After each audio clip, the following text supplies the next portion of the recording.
Hey everyone, this is Nick from Mecca Warehouse, and today we're back with weekly update number 133. Let's just jump right into it with weekend review. This is what's been going on in the warehouse, things that are coming up, stuff like that. And first off, beginning part of the week, I think we were a little bit behind. Chad ended up calling out on Monday, wasn't feeling well. David's been out. I forgot to mention last week that he was out, I think, towards the end of last week as well, on vacation.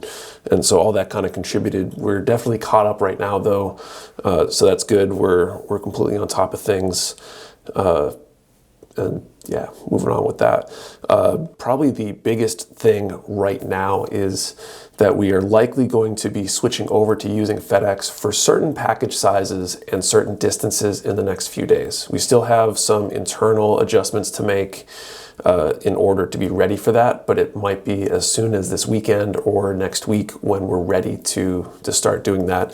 Namely, it's going to be larger boxes primarily, PG size boxes, multiple master grades, things like that, and mostly to the West Coast and a certain radius from where we are here in New Hampshire. It's going to depend on, package size and distance, and it's hard to say exactly where that line is right now until we've done, a few hundred of these and really get a good feel for, which zip codes, which states, which areas fall into which. It's definitely not a hard and fast, definitely this size and definitely this area, unless you're in somewhere like California where large boxes, PG size boxes, are pretty much exclusively going to go FedEx, for example. We're doing this for two reasons, maybe more really, when you come down to think about it. The first and most important one is it's going to reduce our cost internally. A lot of PG size boxes out to California, for example, we're often spending $20 or more than was paid for shipping for that shipment, which really hurts the margin a lot on those bigger orders. And we're trying to be as competitive with price as we can on things like PGs. And it's hard to continue doing that when so much of that margin is tied up in paying for shipping for that item. By right, we should really make those items more expensive to cover that cost. So this will help us avoid that. It might also give us in the future, once we get some more data under our belts, the option to offer a free shipping option for orders over a certain size. No saying when that will start, what that price threshold will be, but it's something we're definitely considering, which will be a good thing if we get there. The other main aspect, which is really nice, is that FedEx, they offer on the tracking, they take a picture when they deliver your box, which is really nice to know, like, hey, it definitely showed up on my doorstep. You'll be able to see a picture of your doorstep with the box, and you'll know where they delivered it. If it's not yours, it's really easy to be able to say, hey, you guys delivered it in the wrong place, and kind of takes the question out of those cases. You don't have to think about it so much. You don't have to debate it so much. You got photographic evidence that it is in the wrong place, for example. Same thing with damage. We had one of our test cases we did a couple weeks ago arrived damaged, and right in that picture you could see that box was kind of crumpled, and it, to me, helped give us a little bit of credibility into, yes, the contents were damaged, and it was not because, we shipped it in damaged condition or whatever. You could see that the box was, in fact, damaged. So we'll be making that switch over at some point. The immediate future, we probably won't be offering an option to choose, although you can always reach out to us when you place an order if you definitely want to go one carrier or the other. Depending on where you are, the size of the box, the cost, and things like that, we might end up having to quote you either the exact shipping or something like that. So that can definitely be an option. It'll take some more steps. It might delay your order shipping, depending on how busy we are when you make that kind of request. But we're more than happy to indulge that while we figure this out and make that transition. Couple other things too. We are running a weekend sale. Happy Mother's Day to all the moms out there. Code is going to be MOMS10 for 10% off all in-stock items throughout the weekend, ending midnight Eastern time on Sunday. So good time to grab some stuff. We got a ton more stuff coming in, so the more you can take off our hands, it'll help us as we are about to receive all these other shipments that are queuing up to come our way. And then finally, quick update on Redacted, the blind box contest we're doing. We got tracking a day or two ago for the remaining contents of those boxes, so it should be arriving by mid next week. So I think we're on track to have the Redacted boxes shipping by around the end of next week. So looking forward to that. More details about that contest, when those come in and ship. Once they ship, we'll probably start asking for any rules questions people have. We'll get the judges together and do a video on the channel about the rules, answering any questions about the rules. If you've got specific questions about whether X, Y, or Z is allowed and which category it fits in and things like that, and kind of do a get to know the judges kind of thing, which will be fun. And we'll put that out, in a few weeks. But if you're in the contest and you have questions, be thinking about what those questions are, and we'll send out some information on how to submit those shortly. So that's it for Week in Review. Let's move on to pre-orders. We had, it looks like 6 new pre-orders this week. The Ordine, the Azure Knight, Valimar, the Ashen Knight, both from Good Smile, the Motoroid Escaflowne, the Hyper Red Jack Armor, all 4 of those are Motoroid kits from Good Smile Company. We also have from Aoshima up for pre-order the Macross Delta VF31A Kairos SP and the Fujiwara Takumi AE86 Tureno Project D version with figure. That's a mouthful. That's a car from an anime series, I think, or a manga. Kind of a little bit outside of what we normally do, but might be interested to people that are into that kind of thing. Probably one of the few cars that we will be offering here at Mecha Warehouse. Also, as an FYI, there's definitely some pre-orders that we noticed in the last week that were, for whatever reason, not displayed. They weren't properly categorized on the website. So if you haven't looked recently, you might want to look back through everything on the pre-order list, because there are some other really good things that got enabled this week. And you want to take a look in case you missed them, like a Hatsune Miku kit, for example, I think, and a few others. So that's it for pre-orders. Let's move on to team picks. This is where some of the members of the team here talk about some of the recent builds. Take a look, and we'll be right back. Hey guys, I'm Chad. For today's pick, I brought in the Amazing Strike Freedom. The Amazing Strike Freedom, it's basically like an upgraded version of the normal Strike Freedom, but instead of having like the gold inner frame, it's got like really nice metallic-ish red parts. And me personally, I'm a sucker for red. It's got alternate fin funnels, and so instead of the normal Strike Freedom that come out, this one is hooked up onto the backpack, and you can pose these around to give it like that full burst type effect going on. And bringing this in to share today, like Ethan just sees me walking in with this and goes, "What the hell is that?" It just looks so good when it's fully built out. There's not much I could really say about this thing that is just like, just look at this thing. It is beautiful. Hi everybody, my choice this week has been the Digimon Figurize Imperial Dramon Paladin mode.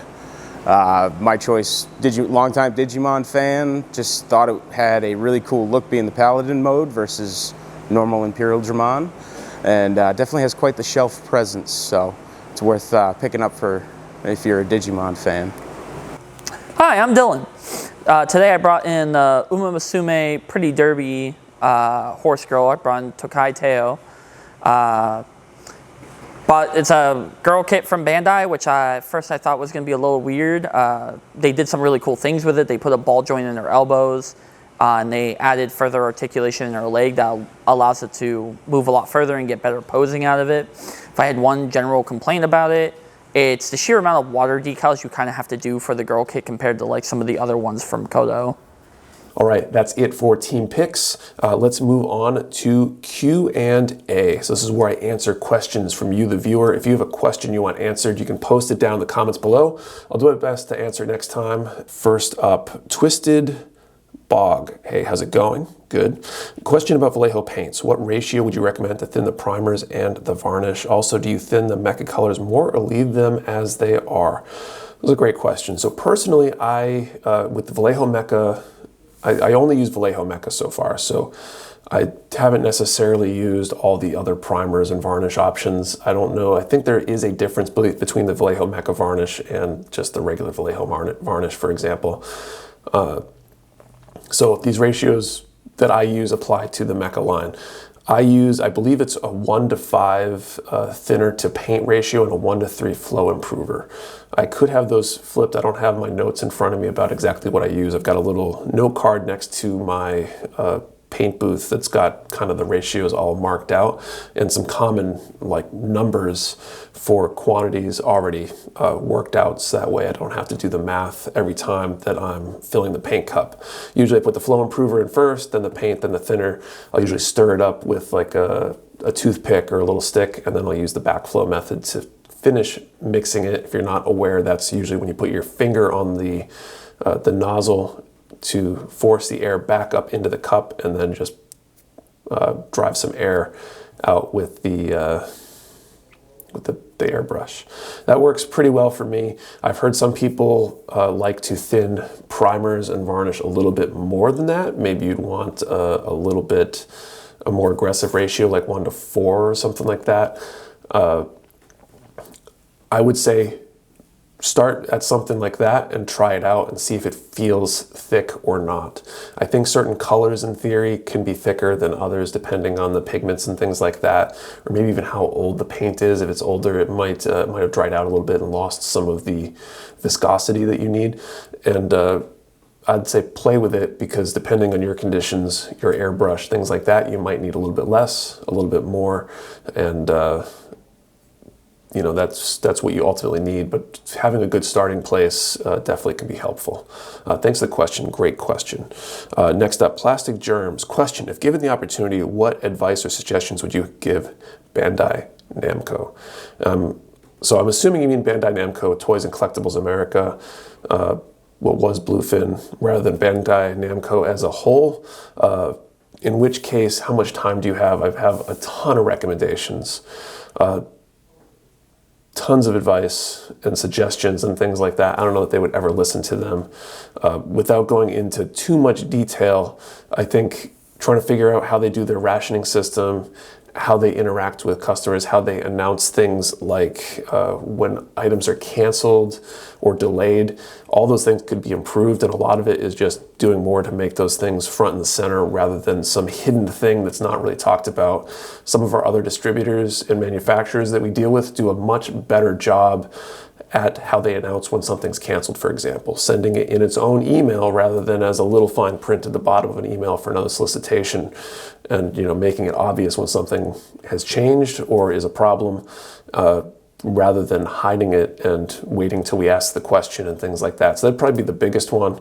There's tons of other stuff. I mean, I feel like anytime I've worked with or for anybody, I almost always have this like feeling in my gut, like, man, there's definitely things that could be done better. I could do better. I feel like most of us have this kind of experience.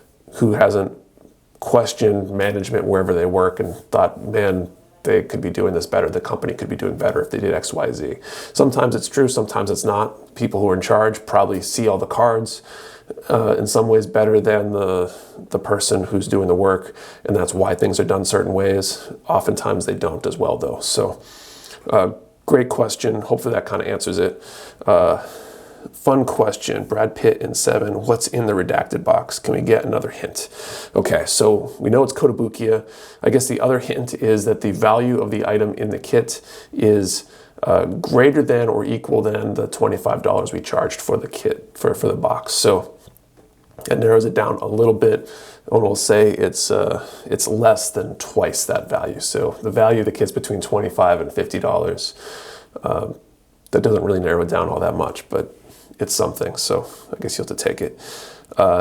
Next up, Brett S. If you were to assign a Gundam character to each member of the Mecha Warehouse team, who is who? Any series is fair game.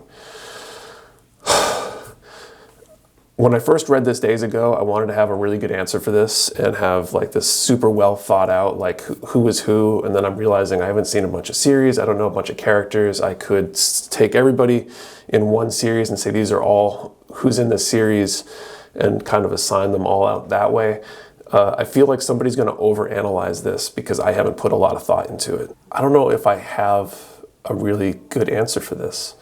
Like I want to, but I don't know that I do. So rather than answer it myself, I'm going to let Ethan kind of walk around and ask everybody who they think they are, and maybe that will be better. I'm going to kind of pass the buck on that one. The character from Gundam that I relate to the most is Mullah Flaga. He's a very carefree dude, and he's just overly friendly and accepting of everyone around him. I'll go with Noddy from Iron Blooded Orphans, just because he literally does nothing but work on the Barbatos, and it's like building Gundams all day. So right now, I'm losing my voice, so I think I'm Chirola right now, and I need to stop talking. According to a personality test online, I am Quatra, but Reba, winner. The guy who pilots the Sandrock and Wing. I don't know if that's good or bad, but I don't know. Okay, I'm clearly Sei Iori's dad from Gundam Build Fighters. He runs a Gundam shop. He's got a beard, and he's a little intense about certain things. What is the Gundam character that I am or that I align with most? I'll say Haro. You can guess at the reasons. And so that's it for questions. Thank you for watching. If you have a question you want answered, post it down in the comments below. Do my best to answer it next time. And otherwise, I will see you next time. Later.